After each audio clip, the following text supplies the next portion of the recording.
जय हिंद। ये वीडियो आप लोगों के लिए बहुत ही खास है। आज के वीडियो में आप लोगों को बताने वाले हैं यहाँ पर इस बच्चे ने कि कैसे कॉपी लिखी कि यहाँ पर 70 में इसके 68 नंबर आए। देख लीजिए, इसका नाम है अनुराग राज। और इस बच्चे ने कैसे हिंदी की कॉपी लिखी है कि इसमें इसके 70 में यहाँ पर 68 नंबर आए हैं। तो वीडियो को पूरा देखना, सारी चीज़ें बताने वाले हैं। देखिए, आपका पैटर्न एकदम चेंज हो चुका है। पहले सारी चीज़ें क्लियर नहीं थी, लेकिन अब यूपी बोर्ड ने सारी चीज़ें क्लियर कर दी हैं कि आपको कॉपी बोर्ड एग्जाम में कैसे लिखना, कैसे जो OMR सीट होती है वो कैसी आती है, तो सारी चीज़ें बताने वाले हैं। तो सबसे पहले यहाँ पर देखिए, OMR सीट ऐसी ही आपके बोर्ड एग्जाम में मिलेगी। यहाँ पर लिखा होगा बोर्ड, यहाँ पर लिखा board of high school intermediate education UP, और ये यूपी बोर्ड द्वारा जारी की हुई ये OMR सीट है। सेम ऐसे ही आपको भरना होगा। ये भी सारी चीज़ें बताने वाले हैं। और इससे आप लोगों को एक ज़रूर फ़ायदा होगा। इससे आपको देखो, चाहे आपने कितना भी अच्छा पढ़ लिया, लेकिन आपको ये जब ये भी नहीं मालूम होगा कि कौन से प्रश्न का उत्तर कितने में देना है, तो पूरे प्रश्न आप लोग हल भी नहीं कर पाओगे और बहुत सारे प्रश्न छूट भी जाएंगे। इसलिए वीडियो को पूरा देखना, आप लोगों को बहुत ज़्यादा फ़ायदा होगा। और ये देखिए, हमारे पास पेपर है हिंदी का, वायरल पेपर है, इसको हल करके ही बताने वाले हैं। यहाँ पर ये हल किया हुआ पेपर है, इसको सारी चीज़ें बताने वाले हैं। तो वीडियो को पूरा देखना। तो सबसे पहले बात कर लेते हैं यहाँ पर OMR सीट की। तो देखिए, यहाँ पर ऐसे पहले लिखा होगा जिला कोड नाम। तो यहाँ पर जैसे सपोज करें कि यहाँ पर जिला, यहाँ पर हरदोई है और 32 इसका कोड है। उसके बाद में केंद्र कोड, ये आपके जहाँ पर पेपर देने जाओगे वहाँ का ये केंद्र कोड होता है, ये जो आपके यहाँ पर प्रवेश पत्र में लिखा होगा। कहाँ पर लिखा होगा? देखिए, यहाँ पर प्रवेश पत्र में यहाँ पर लिखा होगा ये वाला परीक्षा केंद्र कोड, यहाँ पर ये लिखा होगा 13, 2 और 7, 8, ये आपका केंद्र कोड हो गया। उसके बाद में अनुक्रमांक, जो आपका रोल नंबर होता है वो डाल दीजिए। उसके बाद में विषय का कोड और नाम, और यहाँ पर विषय का कोड और नाम क्या होता है, देखिए यहाँ पर सारी चीज़ें बताने वाले हैं। वीडियो को पूरा देखना, ऐसा वीडियो आज तक किसी ने नहीं बनाया होगा। तो प्लीज़ वीडियो को पूरा देखना, तभी आप लोगों को सारी चीज़ें समझ में आएंगी। जो आप लोग यहाँ से छोड़कर चले जाओगे तो कुछ समझ में भी नहीं आएगा। इसलिए वीडियो को पूरा देखना। यहाँ पर ये कोड होता है 822 MX, ये कोड है। तो कैसे भरना है, यहाँ पर हिंदी विषय है और कोड 822 है, सपोज करिए। उसके बाद में यहाँ पर प्रश्न पत्र संख्या, जो यहाँ पर ये लिखी होगी 928, 901, कुछ भी हो सकती है, तो आपको यहाँ पर ये लिख देना है। समझ में आया? उसके बाद में ये आता है, यहाँ पर ध्यान से वीडियो को देखना मैं क्या बता रहा हूँ। और ये भी बताऊंगा इसके जो 2 नंबर कटे हैं ये किस में कटे हैं, इससे आपको फ़ायदा भी होगा। सारी चीज़ें आप लोग तो वीडियो को पूरा देखना। उसके बाद में यहाँ पर पहला अक्षर, दूसरा अक्षर, ये क्या होता है, जो यहाँ पर ये होता है पेपर कोड होता है, विषय कोड होता है, इसी के ये 2 अक्षर आपको यहाँ पर लिखना होगा। MX है तो यहाँ पर इसको भर देना है, M ढूंढकर भर देना है यहाँ पर। उसके बाद में यहाँ पर यक्स ढूंढकर यहाँ पर आपको भर देना, ये समझ में आया? उसके बाद में अब यहाँ से शुरू होता है। अब देखिए, यहाँ पर आपको एक प्रश्न में एक ही गोला करना है, और इस बच्चे ने सभी गोला कर दिए हैं, लेकिन इसमें 2 आंसर इसमें गलत हैं। पहला वाला गलत है और यहाँ पर 13वां वाला गलत है। इस बच्चे ने क्या किया, इसके दोनों आंसर गलत लिख दिए हैं। तो आपको ये ध्यान रखना है, एक में एक ही गोला करना है।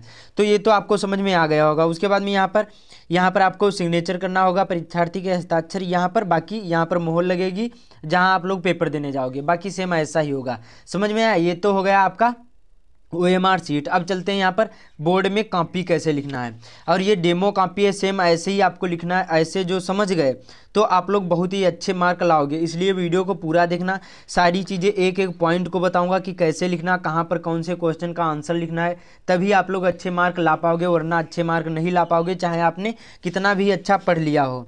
तो वीडियो को पूरा देखना। यहाँ पर देखिए, प्रश्न नंबर 21वां पूछा जाएगा कि खंड खा होगा, वर्णनात्मक प्रश्न होंगे, निम्नलिखित गद्यांश पर आधारित प्रश्नों के उत्तर दीजिए। यहाँ पर 3 क्वेश्चन होंगे। यहाँ पर उपयुक्त गद्यांश का संदर्भ लिखिए। फिर उसके बाद में रेखांकित अंश की व्याख्या कीजिए। कुसंग और संगत, अच्छी संगत के में क्या अंतर, ये बताना होगा। 3 क्वेश्चन होंगे, आपको आंसर देना होगा, और 2 अथवा करके पैराग्राफ आएंगे, उनमें से आपको एक ही करना है। सारी चीज़ें बताने वाले, निबंध, जीवन परिचय, सारी चीज़ें। तो वीडियो को पूरा देखना, तभी समझ में आएगा। तो समझ में आ रहा? वीडियो को ध्यान से देखना, स्किप भी मत करना, और यही आखिरी मौका है, तो इसको मत गंवाना। तो यहाँ पर देखिए कैसे लिखा इस बच्चे ने। तो आपको क्या करना है, खंड खा डाल देना। उसके बाद में प्रश्नोत्तर नंबर 21 था तो ऐसे डाल देना। उसके बाद में जो आप कर रहे हैं पैसे, चाहे ये वाला पैराग्राफ कर रहे हैं ये वाला लिखो, और ये वाला कर रहे हैं तो ये वाला, क्योंकि अथवा करके 2 पूछे जाते हैं। तो ध्यान से वीडियो को देखना। तो संकेत में क्या लिखा जाता है, पहले के 2 शब्द और आखिरी के 2 शब्द। इससे एग्जामिनर को समझने में आसानी होगी कि बच्चे ने किस पैराग्राफ से लिखा है। तो आपको ये संकेत में लिख देना है। यहाँ पर पहले के 2 शब्द या 3, यहाँ पर आखिरी में ऐसे लिख देना। उसके बाद में संदर्भ, देखो बच्चे ने कितने अच्छे से लिखा है कि प्रस्तुत गद्यांश हमारी पाठ्य पुस्तक हिंदी के मित्रता नामक पाठ से संकलित है और इसके लेखक आचार्य रामचंद्र शुक्ल जी हैं। तो यहाँ पर इसके 2 नंबर पक्के हो गए, क्योंकि ये बहुत ज़्यादा इंपॉर्टेंट ये पैराग्राफ है। कुसंग का जड़ सबसे भयानक होता है, मित्रता नामक पाठ से लिया गया है। तो ऐसे ही आपको लिखना है। उसके बाद में रेखांकित अंश की व्याख्या लिखने की ट्रिक आप लोगों को बता दूं। देखिए सबसे पहले आपको हेडिंग डालना है, यहाँ पर रोमन अंकों में ऐसे करके, दूसरा है रेखांकित अंश की व्याख्या। उसके बाद में लिखना है लेखक कहता है कि। इतना ध्यान रखना, कोई भी हो, चाहे आपको ये आता हो या फिर नहीं आता, रेखांकित अंश कौन सा कहा जाता है, जहाँ यहाँ से लगाकर और यहाँ तक ये जो रेखा खींची हुई है इसी को हम क्या कहते हैं, रेखांकित कहते हैं। तो समझ में आया, इसमें भी बच्चे के 2 नंबर पक्के हो गए। तो इसी प्रकार से आपको लिखना है। ये यहाँ पर इस बच्चे के 6 नंबर पक्के हो गए। अभी सारी चीज़ें बताने वाले हैं। उसके बाद में प्रश्न नंबर 22वां पूछा जाएगा इसी प्रकार से। यहाँ पर देखिए इसमें 2 पैराग्राफ होंगे, इनमें से आपको एक ही करना है, चाहे ऊपर वाले का आंसर दो या फिर नीचे वाले का। तो बच्चे ने नीचे वाले का आंसर दिया है, अधर धरत कर कहे परत ओठ ढीठ पटज्योति और हरित बांस की बांसुरी इंद्रधनुष रंग होती। तो यहाँ पर इस बच्चे ने लिखा है, तो संकेत उसी तरह से जिस प्रकार गद्यांश में उसी प्रकार पद्यांश में भी आपको सारी चीज़ें लिखना है। केवल यहाँ पर गद्यांश की जगह पर पद्यांश, बाकी सेम सारी चीज़ें ऐसे लिखना। 2 नंबर इसके मिल गए। रेखांकित अंश की व्याख्या आप करने को आएगा, इसमें ये 2 नंबर मिल गए। उसके बाद में पूछा जाएगा आखिरी में उपयुक्त पंक्तियों में कौन सा अलंकार है, 2 नंबर ये मिल गए। तो 6 नंबर ये हो गए, 6 6 12 हो गए। समझ में आ रहा है, वीडियो को पूरा देखना। उसके बाद में 23वां प्रश्न होगा और इसमें क्या होगा, इसमें होगा अधोलिखित संस्कृत गद्य खंड के का संदर्भ सहित हिंदी में अनुवाद कीजिए। 2 यहाँ पर होंगे, इनमें से आपको एक ही करना है जो आपको मालूम हो। तो यहाँ पर ऐसा नगरी भारतीय संस्कृते है संस्कृत भाषायाश्च केंद्र स्थलम अस्ति। तो इस बच्चे ने इसका लिखा है, तो कैसे लिखना है देखो। सबसे पहले उसी प्रकार से संकेत डालना है इसमें भी, क्योंकि 2 अथवा करके आते हैं। और इससे देखो संकेत डालने से ये फायदा होगा कि एग्जामिनर को समझ में आएगा कि बच्चे ने किस पैराग्राफ से लिखा है। तो आपको संकेत जरूर ही डाल देना है इस तरह से जो क्वेश्चन आपके आए बोर्ड एग्जाम में। तो यहाँ ये समझ में आया, ऐसा नगरी। उसके बाद में पारसी भाषायाम कारिता, ये हो गया। उसके बाद में संदर्भ इसी प्रकार से लिखना है। देखो आपको ये भी मालूम हो जाएगा कि संदर्भ संस्कृत में कैसे लिखा जाता है। उसी प्रकार से लिखना है कि प्रस्तुत गद्यांश हमारी पाठ्य पुस्तक हिंदी के संस्कृत खंड के वाराणसी नामक पाठ से संकलित है। बहुत सिंपल सा होता है, क्योंकि इसमें लेखक एकक होते नहीं हैं। हिंदी में अनुवाद करना, या नगरी भारतीय संस्कृत और संस्कृत भाषा की केंद्र स्थली मानी जाती है, या तो देखिए इसी प्रकार से लिखना। और इसमें भी बच्चों को 5 नंबर मिल गए। अभी सारी चीज़ें बताने वाले। उसके बाद में 23वां प्रश्न होगा। 23वें का खा होगा, ये का था और ये खा होगा, तो प्रश्नोत्तर नंबर। और अभी और सारी चीज़ें बताने वाले हैं। और जब आपको कॉपी लिखना है तो आपको क्या करना है, पट्टी से लाइन खींचना और बोर्ड एग्जाम में काले और नीले ही पेन का यूज करना, अदर और कोई पेन नहीं यूज करना है। और केवल आपको एक ही वाल लाइन खींचना है, इधर बाईं ओर, दाईं ओर नहीं खींचना। बहुत सारे बच्चे इधर भी लाइन खींचते हैं, लेकिन आपको इधर ही लाइन खींचना है। और ऐसे पेन ले जाना है जो ज़्यादा डार्क ना हो, मतलब फैले नहीं, इधर उधर पेज के बाहर ना निकले, ऐसे पेन ले जाना है, चाहे नीले हो चाहे काले। और स्केच से खींच सकते हो, ऐसा स्केच हो जो ज़्यादा डार्क ना होना चाहिए। समझ में आया। और बोर्ड एग्जाम में नीले और काले ही पेन का यूज़ करना, अदर और कोई नहीं पेन यूज़ करना। जैसे प्रश्न नंबर 23वां समाप्त हो गया, तो आपको क्या करना है, यहाँ पर क्या करना है, आपको पटरी से लाइन खींचना है। इससे क्या होगा, एग्जामिनर को समझ में आएगा कि बच्चे ने कौन से प्रश्न का उत्तर कहाँ पर लिखा है। तो और ये सारी चीज़ें नहीं भूलना है कि प्रश्नोत्तर नंबर 23 का है तो का डालना है, खा है तो खा डालना है, गा है तो गा डालना है। ये सारी चीज़ें ध्यान रखना है, तभी आपको अच्छे मार्क मिलेंगे, वरना नहीं मिलेंगे। सारी चीज़ें ध्यान रखी जाती हैं, तभी आपको अच्छे से अच्छे मार्क मिलेंगे। तो यहाँ पर प्रश्नोत्तर नंबर 23वां का खा है, उसी प्रकार से ये का वाला था और ये खा वाला है, लाइन खींचकर। और वैसे उसी प्रकार से यहाँ पर इसमें भी 2 अथवा करके आएंगे श्लोक, और ये भी 5 नंबर के होंगे। तो यहाँ पर इसी प्रकार से आपको लिखना है, अधोलिखित में से किसी एक श्लोक का संदर्भ सहित हिंदी में अनुवाद कीजिए। जो मालूम हो वो आपको यहाँ पर लिख देना है। तो बच्चे ने लिखा, यहाँ पर 2 नंबर इसके मिल गए, और यहाँ पर 3 नंबर ये अनुवाद के मिल गए। ऐसे हेडिंग डालकर और अनुवाद कर देना, 3 नंबर ये मिल गए। तो समझ में आ रहा है, ऐसे ही आपको करना है, तभी एग्जामिनर आपको फुल मार्क देंगे, वरना आपके नंबर काट लिए जाएंगे।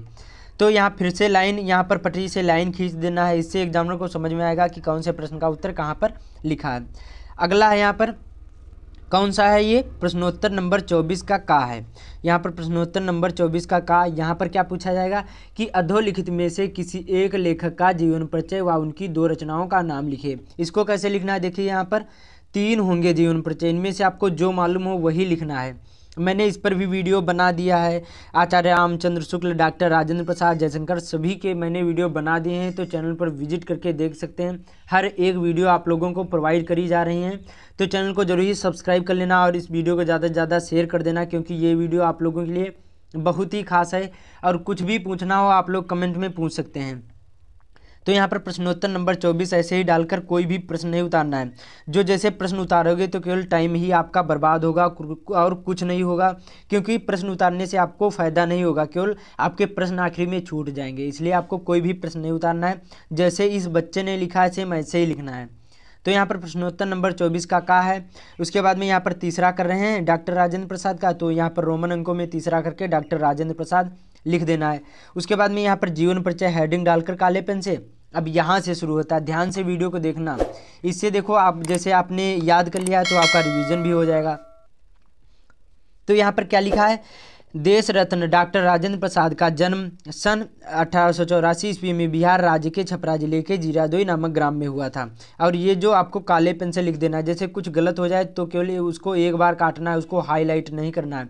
हाईलाइट करोगे तो एग्जामिनर समझ जाएगा कि बच्चा पढ़ने में अच्छा नहीं है, इसलिए आपको हाईलाइट नहीं करना। कोई भी चीज़ गलत हो जाए उसको वैसे ही लिखने रहने दो या फिर उसको काट दो, एक बार ही काटना है, ये आपको ध्यान रखना है। तो यहाँ हुआ कहाँ हुआ था, जीरादोई नामक ग्राम में हुआ था। इनके पिता का नाम महादेव साहे था, ये भी आपको काले पेन से लिख देना है। इनका परिवार गांव के संपन्न और प्रतिष्ठित कृषक परिवारों में से एक था। इन्होंने कलकत्ता विश्वविद्यालय से MA LLB की परीक्षा उत्तीर्ण करी। ये प्रतिभा संपन्न और मेधावी छात्र थे। ये कौन थे, ये प्रतिभा संपन्न और मेधावी छात्र थे। इन्होंने क्या थे, और ये परीक्षा में सदैव प्रथम आते थे और कुछ समय तक मुजफ्फरपुर कॉलेज में अध्यापन कार्य के पश्चात ये पटना और कलकत्ता हाई कोर्ट के वकील भी रहे। इनका झुकाव शुरू से ही क्या था, राष्ट्र की सेवा और था। सन 1917 ईस्वी में क्या है, गांधी जी के आदर्शों और सिद्धांतों से प्रभावित होकर चंपारण आंदोलन में भाग लिया और इन्हें कई बार जेल की भी जाना पड़ा। तो इसी प्रकार से लिखना, कितनी लाइन में ये जीवन परिचय आपको लिखना है, ध्यान देना, वीडियो को पूरा देखना। 1 2 3 4 5 6 7 8 9 10 11 12 13 14 15 16। उसके बाद में यहाँ पर 17 18 19 20 21 22 23 24 25 26 लाइन में या फिर 25 लाइन में लिख दोगे और आपको पूरे 5 के 5 नंबर मिल जाएंगे। तो इस बच्चे ने सही लिखा 3 नंबर जीवन परिचय, 2 नंबर रचनाओं के, तो यहाँ पर 5 नंबर मिल गए। सभा के राष्ट्रपति चुने गए, सादा जीवन उच्च विचार इनके जीवन का पूर्ण आदर्श था। और इनकी जो ये प्रथम राष्ट्रपति भी थे, जो डॉक्टर राजेंद्र प्रसाद थे, ये प्रथम राष्ट्रपति भी भारत के थे। और 1962 ईस्वी में इनको भारत रत्न से सम्मानित भी किया गया था। और इनकी मृत्यु 28 फरवरी 1963 ईस्वी को हो गई। अब बाकी इनकी रचनाएं ऐसे लिख देना है। फिर से यहाँ पर प्रश्न समाप्त हो जाए, फिर से यहाँ पर लाइन खींच देना है पटरी से। अगला प्रश्न फिर से ऐसे करना है, प्रश्नोत्तर नंबर 24वें का खा है था, तो इसको भी इसी प्रकार से लिख देना है। इसमें कैसे लिखना है, देखो यहाँ पर ये प्रश्न पूछा जाएगा और ये वायरल पेपर है, इसी प्रकार से आपके बोर्ड एग्जाम में पेपर भी आएगा। तो अभी वीडियो को पूरा देखना, अभी और सारी चीज़ें बताने वाले हैं, निबंध कैसे लिखना, सारी चीज़ें, और खंड काव्य। तो इसमें भी पूछा गया, निम्नलिखित में से किसी एक कवि का जीवन परिचय व उनकी 2 कृतियों के नाम लिखिए। 3 होंगे, इनमें से आपको जो अच्छा लगे वो आपको कर देना, जीवन परिचय लिखना है।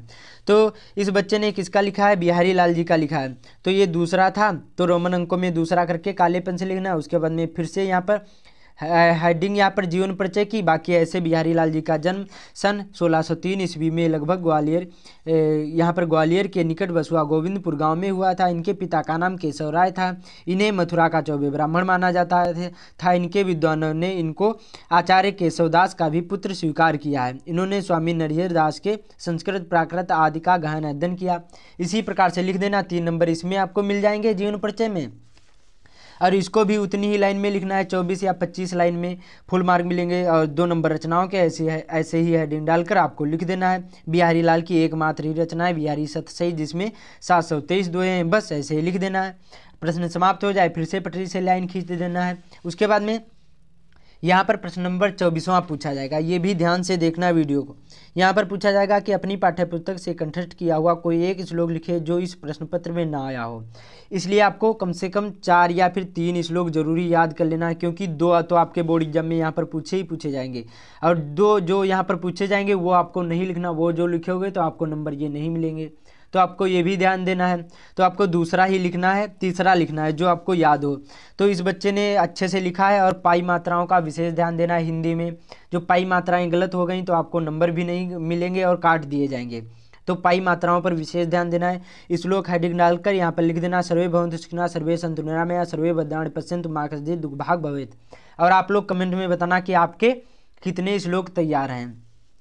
फिर से यहाँ पर लाइन खींच देना है यहाँ पर पटरी से।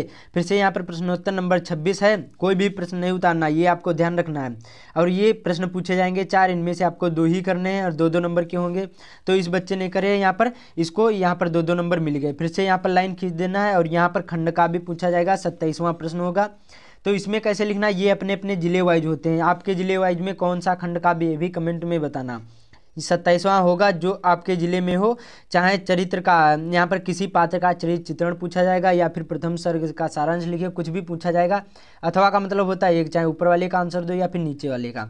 तो इस बच्चे ने जय सुभाष खंड का भी लिखा क्योंकि ये हरदोई जिले से है। तो यहाँ पर रोमन अंकों में दूसरा डालकर, जैसे कोई भी हो सकता है, चरित्र चित्रण ऐसे कर देना, कुछ भी गलत हो जाए एक बार केवल आपको काटना, उसको हाईलाइट नहीं करना है। श्री विनोद चंद्र पांडे द्वारा रचित जय सुभाष खंड काव्य स्वतंत्रता संग्राम के महान क्रांतिकारी सेनानी सुभाष चंद्र बोस का त्याग, देशभक्ति और बलिदानपूर्ण जीवन की गाथा प्रस्तुत करते हैं। ऐसे ही आपको लिख देना है। आपको 3 नंबर इसमें भी मिल जाएंगे। सेम ऐसे ही लिखना है, इसको भी ज़्यादा बड़ा नहीं लिखना है, इतना बड़ा लिखना है। कम से कम मतलब 15 या 10-12 लाइन में लिख दोगे, 3 नंबर आपको पक्के मिल जाएंगे। उसके बाद में आखिरी में आता है यहाँ पर निबंध।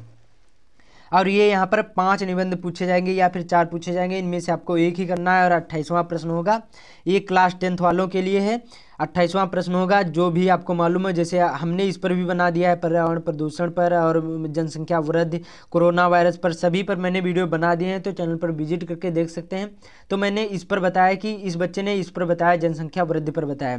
तो इसको कैसे लिखना है, देखो यहाँ पर प्रश्नोत्तर नंबर 28वां डाल देना है। उसके बाद में दूसरा कर रहे हैं तो जनसंख्या वृद्धि, यहाँ पर ऐसे हेडिंग डालकर, और यहाँ पर सबसे पहले रोमन, यहाँ पर रूपरेखा लिखना है। रूपरेखा में क्या लिखा जाता है, जो हेडिंग आपने लिखी वही आपको यहाँ पर लिखना होगा।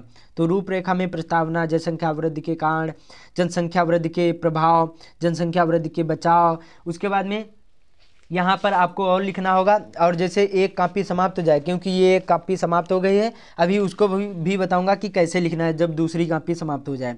यहाँ पर इस प्रकार से इसमें फिर भी उपसंहार हो गया।